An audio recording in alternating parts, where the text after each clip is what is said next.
పొట్ట తగ్గాలి. ఫస్ట్ పెరగడానికి కారణాలు చెప్పు రాసుకుంటా. ఆ పొట్ట పెరగడానికి పెరగడానికి వెనుకున్న కారణాలు. ఆయిల్ ఫుడ్, మంచిది. స్వీట్స్, ఒకటి. రెండు.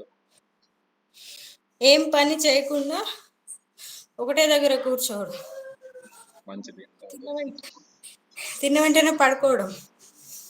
అదేం కాదులే, తిన్న వెంటనే పడుకోవచ్చు, ఏం కాదు. కానీ ఎంత తినాలో అంత తిని పడుకుంటే ఏం కాదు. తినాల్సిన దానికంటే ఎక్కువ తింటేనే.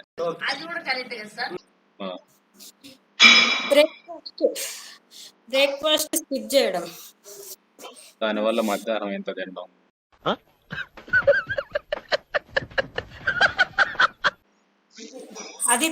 అది తినకుండా మధ్యాహ్నం ఇంత తినేసి పడుకొని పడుకోడు. ఈవినింగ్ ఏం తినకుండా మళ్ళీ నైట్ 11, 12 అట్లా తినేసి మళ్ళీ పడుకో. మంచి మంచి కట్టుబాట్లు సార్.